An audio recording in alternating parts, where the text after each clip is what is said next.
Salve a tutti ragazzi e bentornati da Fabrizio Teghesi. Il video di oggi riguarda un argomento per il quale mi avete veramente inondato e bersagliato di messaggi nelle ultime 5-6 settimane.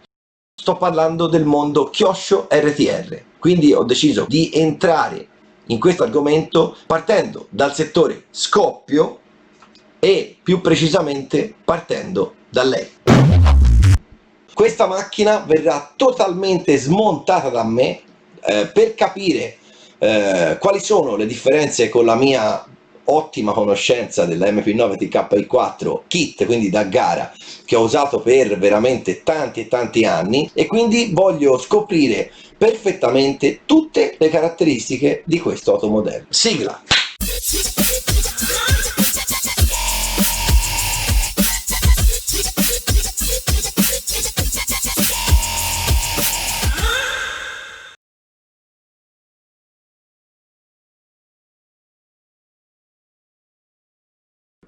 Salve a tutti ragazzi, oggi ho addirittura anche i guanti perché siamo arrivati al punto più lungo e più difficile, ma al contempo più importante di tutta la macchina, che è l'avantreno.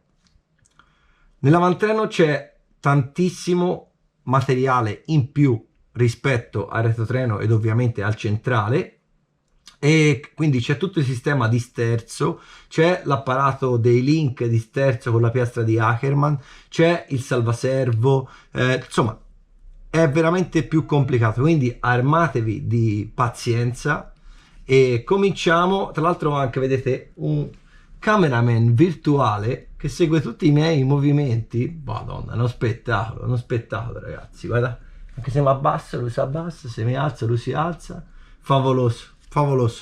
Bene, cominciamo, non è più ora di scherzare, quindi liberiamo gli ammortizzatori che saranno oggetto di video separato.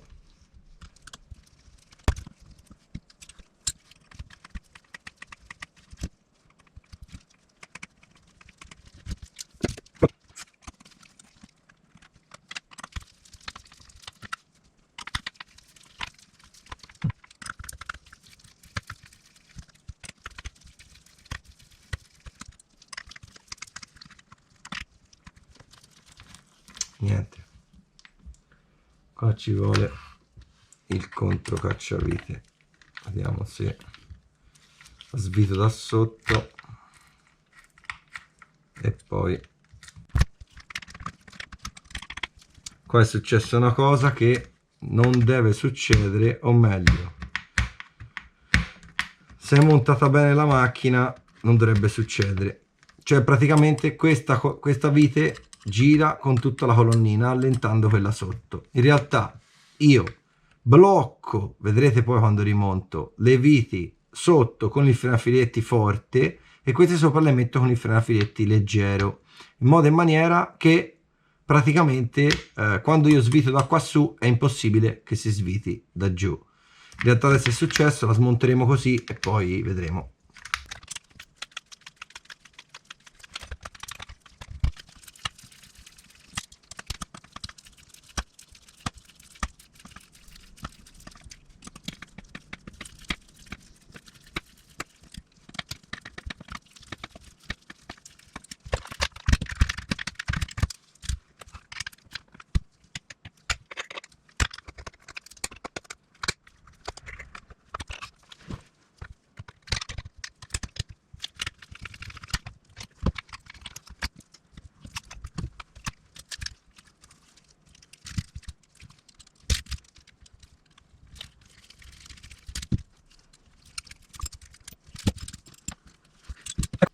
Eccoci pronti con l'avantreno finalmente smontato.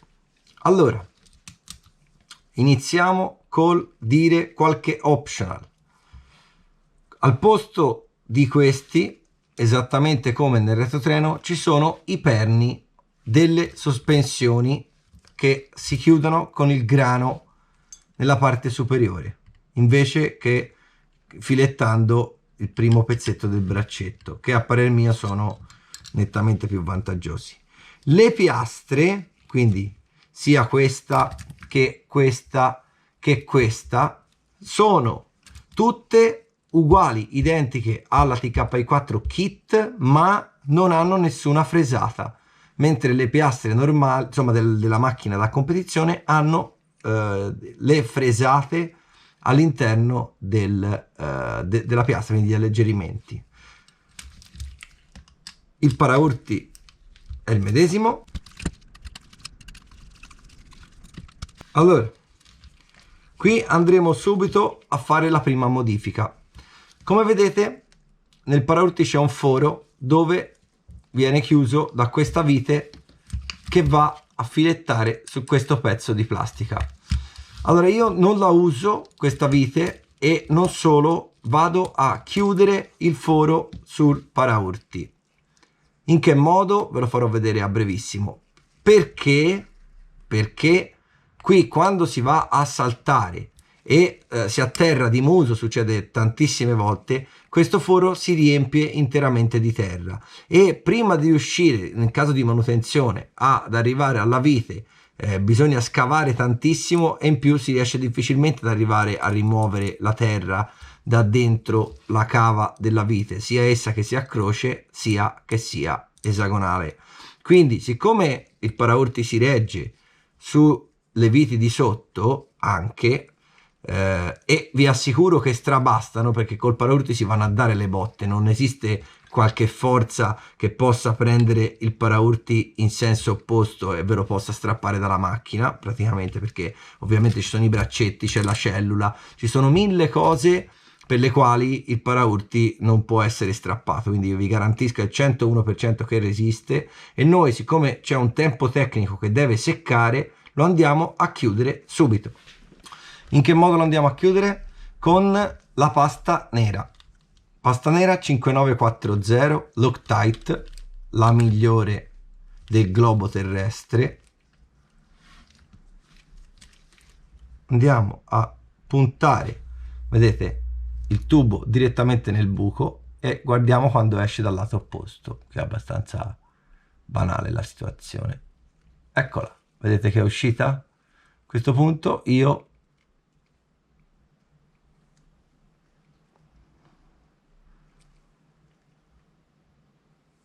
ecco fatto, vedete? Lavorino perfetto, si mette qua a seccare e non avete più il problema della vite.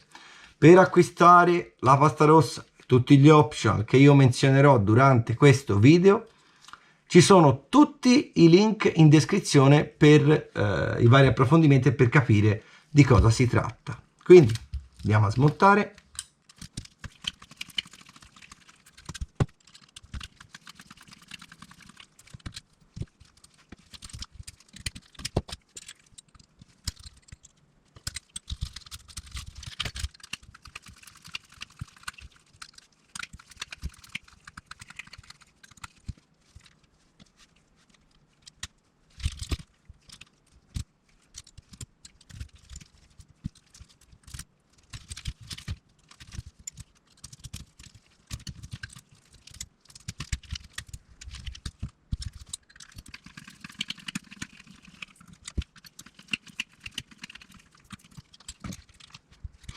Ecco fatto, tutto smontato.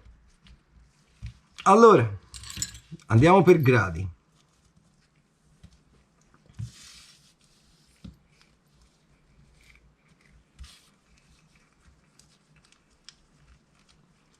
Questi perni, che sono quelli dei bracci, possono essere sostituiti con i perni hard HD, quindi sono stati fatti nell'anniversario della TK4 dopo un certo periodo di tempo, e praticamente sono più duri, si piegheranno meno. Quindi adesso andiamo ad aprire il differenziale, così lo mettiamo a spurgare l'olio, e poi intanto lavoreremo su tutto il resto della macchina, che di roba da fare ne abbiamo.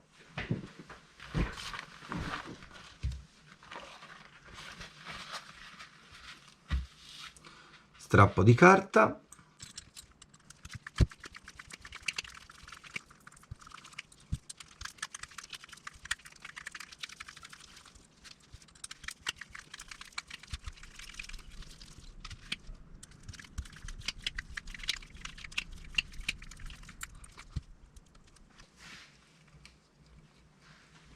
solita colla qui dentro, ma questo è venuto meglio del retrotreno.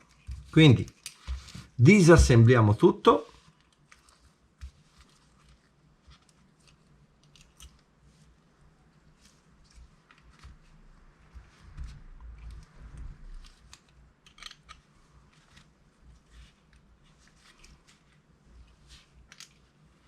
Un'unica crociera come al solito.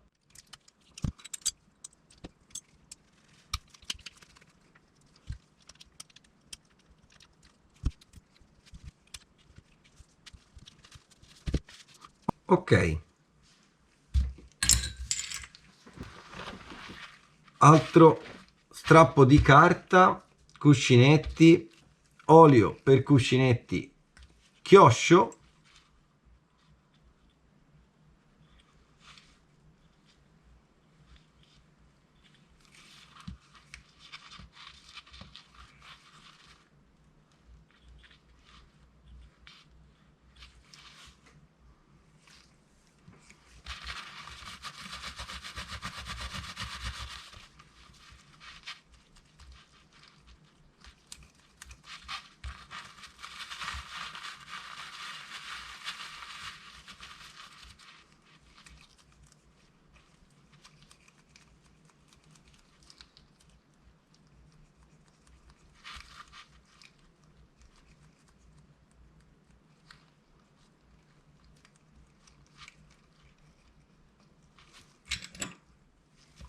Diamogli un'altra passata. Non so se è perché ho i guanti, ma mi sembra che scorrano poco.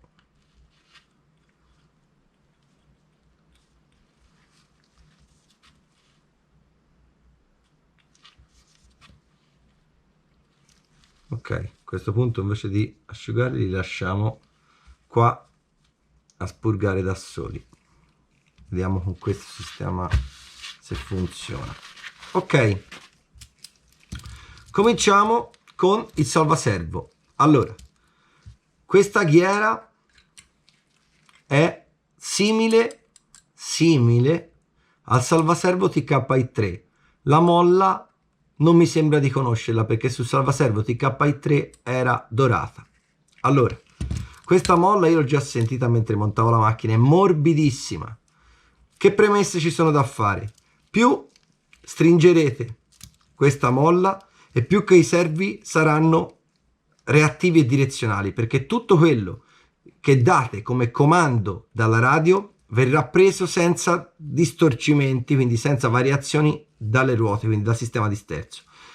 Quindi diciamo che se la macchina la guida uno bravo, comunque insomma uno che sa guidare anche normale, questo salvaservo o lo stringe praticamente tutto oppure non riesce ad usarlo. Mentre nel caso di chi comincia è una panacea per due motivi, quindi è una cosa molto positiva, per due motivi.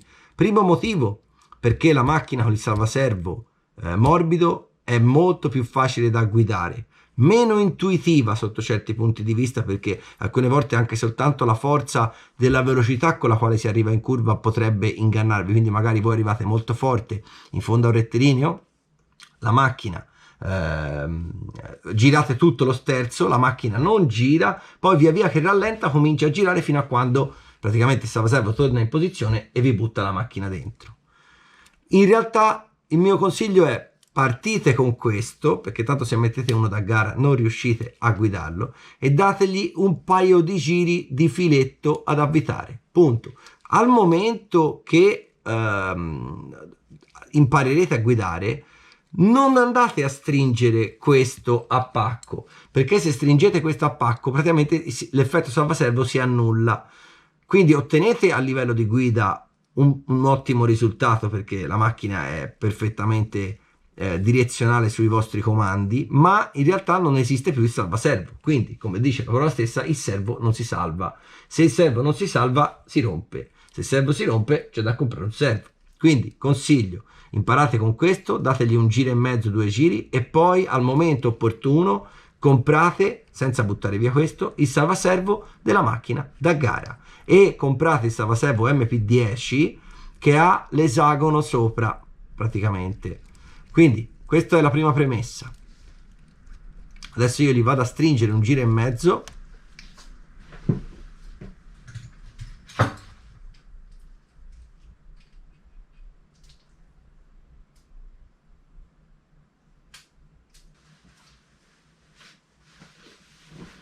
Allora ragazzi, ho appena appreso che questo salvaservo è bloccato, cioè praticamente non so se ci hanno messo un tipo di frenafiletti particolare, ma in pratica da questa posizione non si smuove neanche prendendolo con la cagna, perché arriva quasi a girare nella parte sottostante.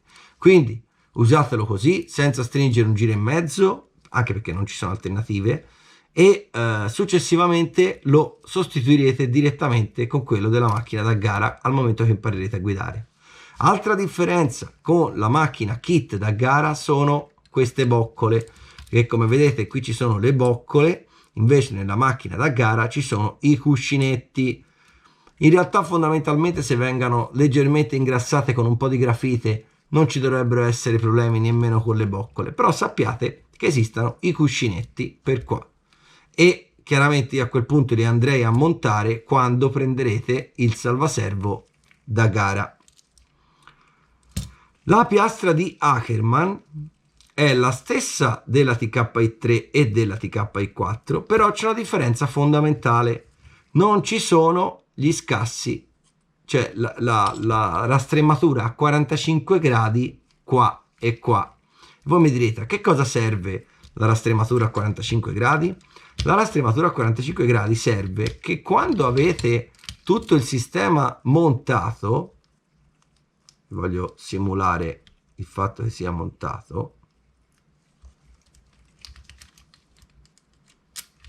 quando avete tutto il sistema montato, mentre come vedete in giù può scorrere perché la sfera è rastremata, questa è la stessa sfera della macchina da competizione, quando va all'insù picchia, vedete? Picchia nell'uniball e lo va a allontanare. Quindi il consiglio qui qual è? Molto semplice: prendere un Dremel e appoggiarlo per fare la rastrematura della piastra. E noi adesso lo facciamo.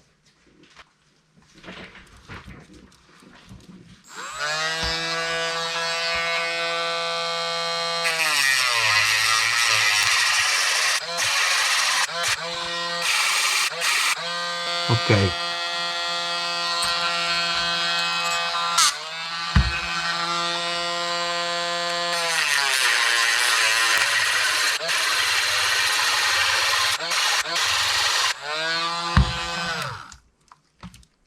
Ok, perfetto. Come vedete da sopra non si vede niente, quindi non, diciamo, rovinate l'estetica della macchina e niente, guadagnerete di rotture di uniball, perché chiaramente quando va a sforzare e la sospensione va in overcorsa, chiaramente si va a torcere qua sopra, e soprattutto se non arrivasse a rompersi guadagnerete lo stesso nello sconnesso, perché la macchina può avere più overcorsa, il braccio ci arriverebbe ma non ci arriva il tirante dello sterzo. A questo punto purtroppo dico io, perché qua sarebbe stato, siccome è morbidissimo, veramente morbidissimo questo salvaservo, sarebbe stato il caso di stringere almeno un giro e mezzo, ma d'altra parte è così, e quindi diamo per buono il nostro salvaservo. Sappiate che anche su questo salvaservo potreste volendo montare la piastra TKI3 e potreste volendo montare anche la piastra TKI4 e MP10. Quella MP10 ha un foro in più di regolazione. Quindi comunque diamo per buono il salvaservo, gli optional ve li ho detti tutti, e diamo una pulita qua sopra.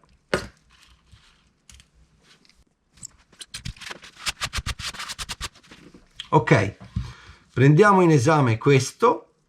Qua dovete sentire se c'è un filo di gioco, e in questo caso c'è, quindi va bene.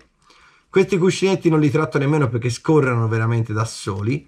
Qui avete direttamente la piastra C, quindi praticamente di optional, diciamo, funzionali non c'è pressoché niente, e quindi qui va bene. L'unica cosa è che chiaramente bicchierino e dog bone possono essere sostituiti con il cardano, quindi con lo snodo qua e il dog bone dal lato opposto, quindi l'osso di cane dal lato opposto.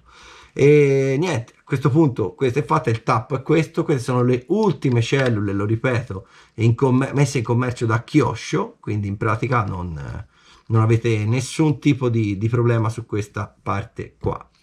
Andiamo adesso a prendere in mano questa parte qua, dove qua c'è l'unico e reale punto debole della macchina, che sono questi. Questi sono un punto debole clamoroso, perché questa è fatta da fusione di Zama e se si picchia si rompono.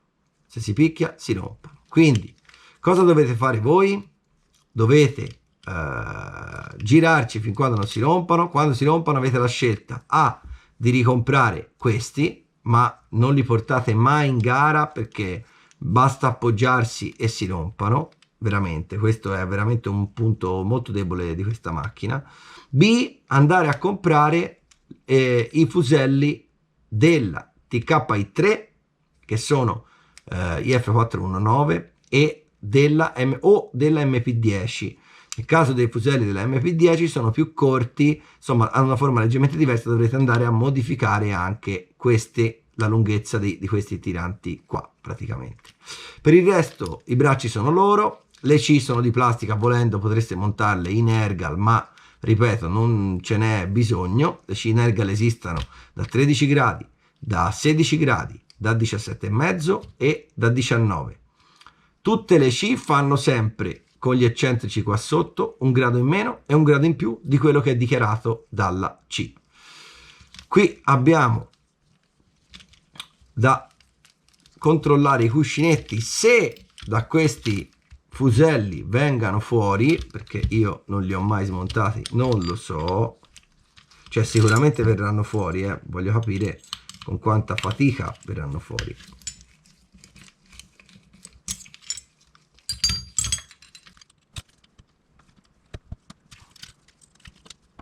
Questo è duro perché ci hanno messo il freno a filetti come dietro.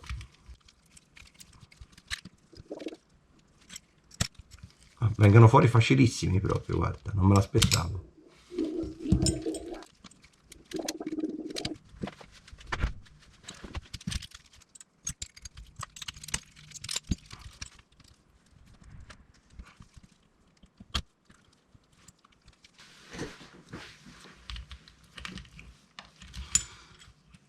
Ecco fatto, era veramente durissimo. Io ripeto, non capisco perché ci mettano tutti i freni a filetti del mondo, perché non serve, però loro ce lo mettano.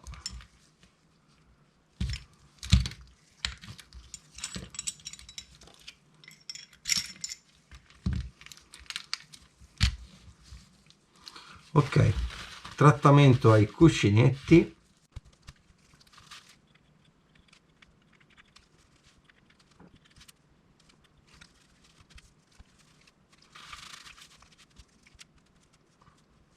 Allora, questi omocinetici non sono quelli da competizione, quindi portateli in fondo, sono dei noccioli incredibili qua, mentre quelli da gara sono molto più fini e questo è argentato, la parte finale. Niente, portateli in fondo e una volta che dovrete sostituirli, li sostituirete con quelli della macchina da competizione.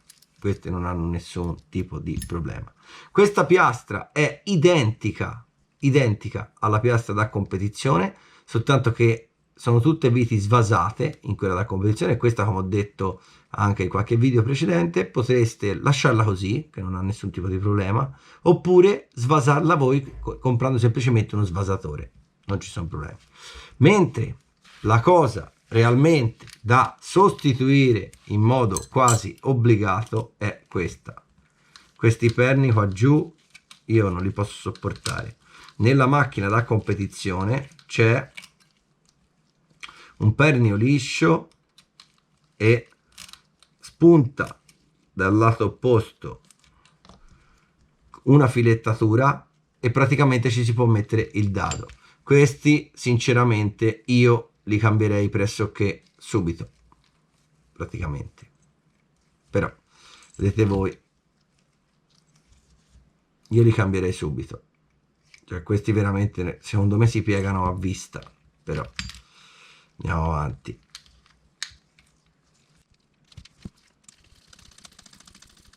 Un altro optional importante è questa piastrina.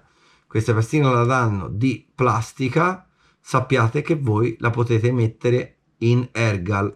Dovete stare attenti perché ne esistono due tipi, una dove c'è scritto H in questo lato che alza il supporto, ma per montare questa ci vuole anche questa H, e un'altra invece che è quella che servirebbe a voi. Ripeto, guardate i link in descrizione e vedrete che non avrete nessun tipo di problema nella scelta. Qui a cose normali ci sarebbe da smontare questi, rimettere il freno a filetti con sicurezza e rimontarli, ma io non lo faccio perché questi fuselli meno si toccano e meglio è.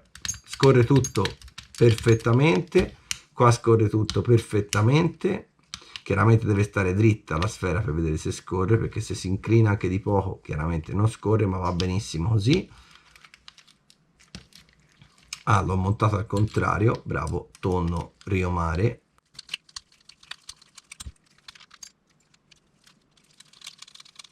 Perfetto, scorre tutto, qui scorre tutto, perfetto. Qui chiaramente non scorrerà, ma come ho detto anche nel video del retrotreno, lo lasciamo fare perché questa è una macchina dedita a chi ci deve percorrere dei chilometri picchiando, quindi, e soprattutto diciamo tra virgolette non sapendo ancora guidare fino in fondo, quindi anche se scorre poco lo lasciamo in modo che problemi non ce ne siano. A questo punto andiamo a chiudere il nostro differenziale, quindi visto che abbiamo ultimato la sgrondatura di tutto, andiamo a chiudere il differenziale. Quindi si prende i bicchierini, si puliscano dal niente perché loro non ci mettano grasso, grave errore perché chiaramente li consumate prima. Anche chiaramente i bicchierini possano essere sostituiti con quelli da gara che, come ripeto, sono la metà più leggeri, sono piatti e hanno il foro. Quindi cominciamo. Grasso, chioscio, come menzionato nei video. Trovate tutti i link in descrizione.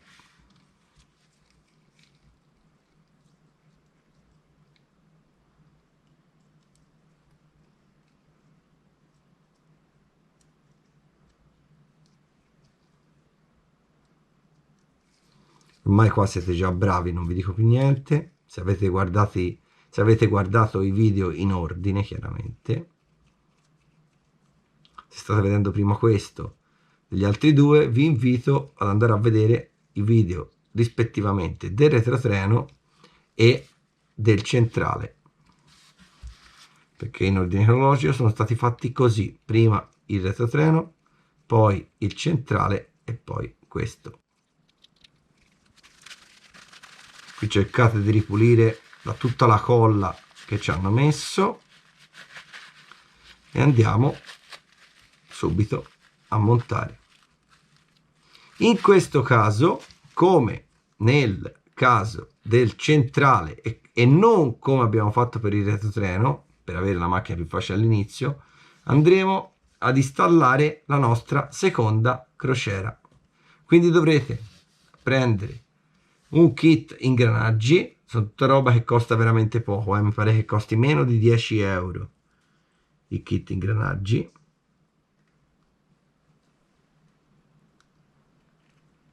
E dovete andare a inserire anche la seconda crociera.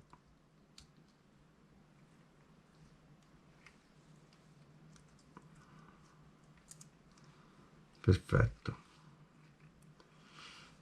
A questo punto mettiamo due cuscinetti, uno l'O-ring,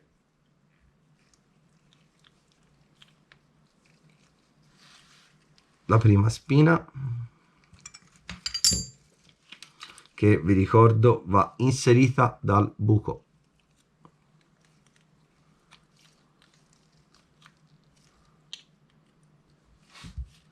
Il primo ingranaggio,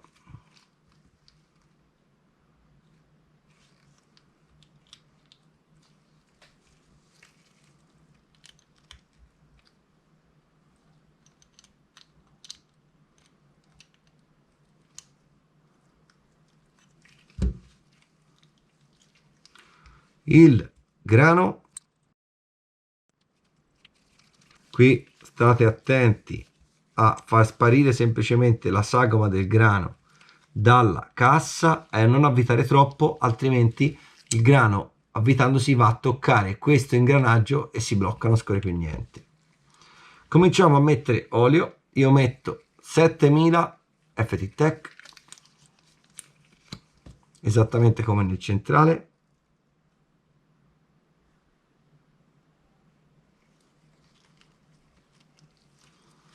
Andiamo a mettere la prima crociera, che metteremo dalla parte opposta del grano.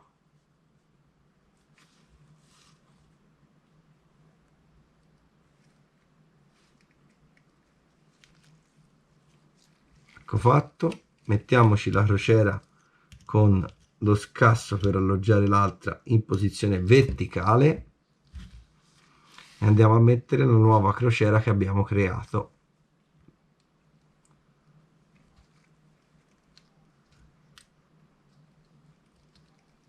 Avete visto, stavolta mi sono dimenticato di mettere un po' di grassino prima della rondella e giustamente perdiamo le rondelle.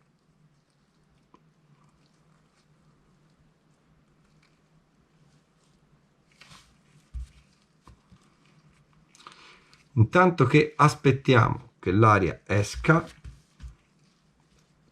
andiamo a completare l'altra parte. Ricordiamoci di metterlo in posizione perpendicolare a uno dei versi con i fori.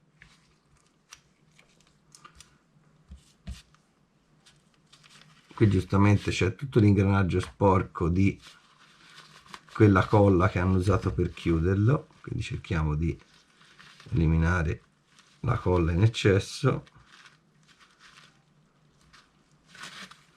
Ok, andiamo a inserire l'ingranaggio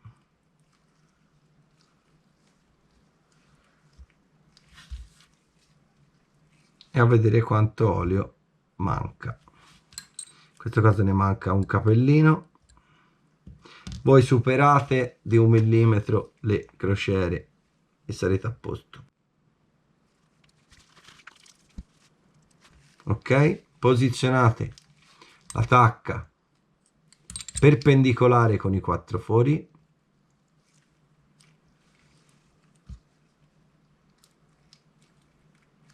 Chiudete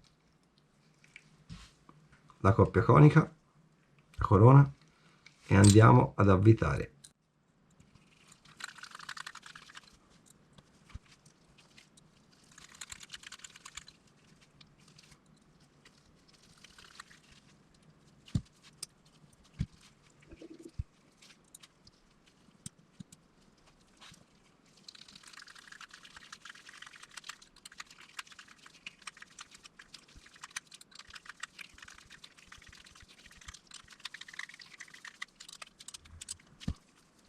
Ok, asciugatina rapida anche sul sopra e questo è pronto per rimontare.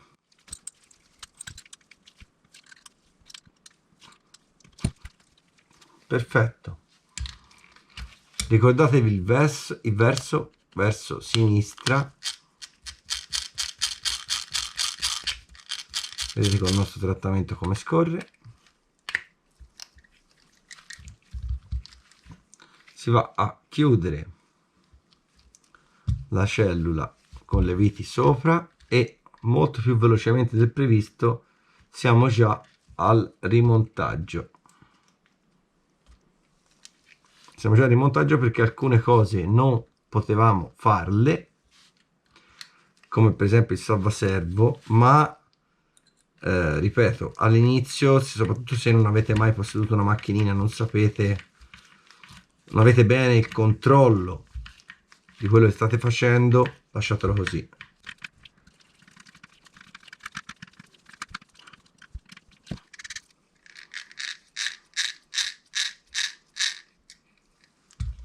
Un'altra cosa che vi potete procurare e che vi permetterà di fare tantissime modifiche sulla macchina è il kit degli eccentrici. Il kit degli eccentrici vi dà anche le altre boccole per la parte anteriore e superiore e vi dà le altre convergenze posteriori, e quindi insomma questa è una cosa che è bene avere, più vi dà tutti quelli che avete montato di serie come ricambio. Ok, perfetto. A questo punto si può già rimontare i bracci. No, si può rimontare i bracci con i cuscinetti e l'omocinetico. Quindi inserite l'omocinetico nella sede, inserite il cuscinetto che vi faccio da guida per metterlo dritto. Senza forzare a infilare, mettete anche l'altro che lo vedete, quindi siete sicuri di come sta entrando. Una volta inserito quello esterno potete pressare con quello interno. Per essere sicuri di aver messo tutto in guida, mettete il trascinatore e comprimete sul tavolo. A questo punto si può reinserire tutto. Chiaramente sarà duro impestato perché c'è il solito frenafiletti dove secondo me non ci va. Ok, strizzatina. Ok, qui basta veramente poco. Controllate se con l'olietto ha preso scorrimento, infatti guardate qua, incredibile. Andiamo a mettere anche questa, non lo infilate, centratelo con quello davanti. Una volta che è dentro lo premete sul tavolino e schiacciate, mettete il cuscinetto al contrario e andate a pressarli tutti. Poi la spinetta.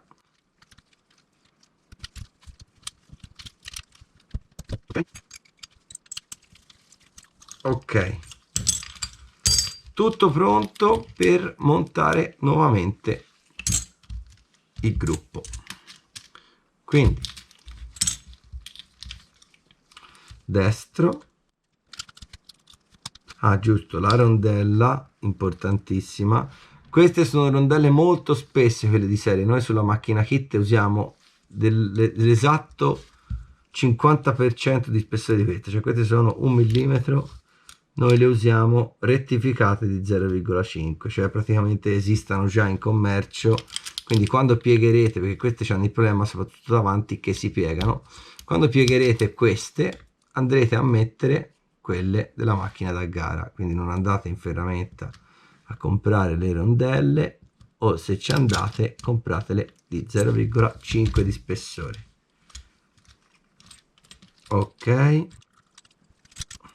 andiamo a mettere la piastra davanti, le viti davanti, e anche qua ricordatevi, non stringete, portatela ad appoggiare e controllate il gioco longitudinale dei braccetti. Adesso vi faccio vedere come abbiamo fatto nel retrotreno. Quindi le portate ad accostare. Come angoli vanno già bene quelli impostati da chioscio. Perfetto, vedete che c'è gioco. A destra se possiamo levare un capello, a sinistra invece ne possiamo dare un capello. Ok, cercate di farli più uguali possibile, se vi riesce identico ancora meglio. Andate a inserire il braccetto con le forchettine,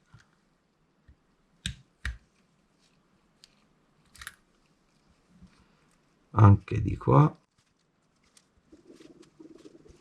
piastrina, viti,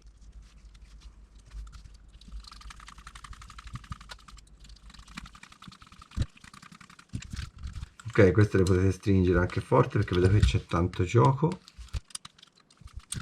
Perfetto. Le barre antirollio, queste stringetele in modo che da macchina tutta montata possiate regolarle. Ok.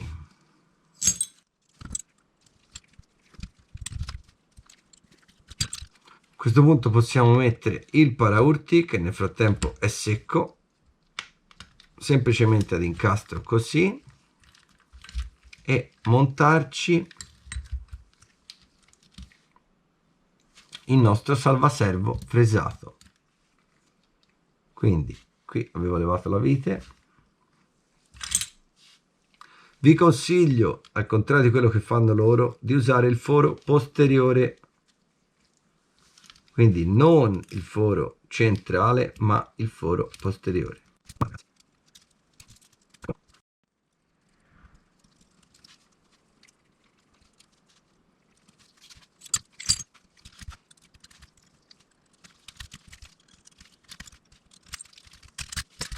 Ok, questa piastra vi consiglio di montarla quando l'avantreno è già sopra il telaio stretto, quindi quando stringete sotto, a fine di tutto montate questa piastra praticamente in modo che prenda i giochi corretti. Quindi noi vediamo se scorre in generale, ma scorre di sicuro. Noi con l'avantreno abbiamo finito in modo precoce, perché guardate qua quanto è migliorato, perché purtroppo il salvaservo non si può stringere. Questa è una grave mancanza per quanto mi riguarda, ma ripeto, chi comincia in questo momento a correre non ha assolutamente bisogno di tutto questo però di tutto quello che sto dicendo. Però chiaramente d'altra parte un salvaservo ha anche una durata che comunque si aggira intorno agli 8 mesi, tempo che voi imparate, e poi sostituite il salvaservo. Quindi pronti anche con l'avantreno, e arrivederci al prossimo video. Ciao!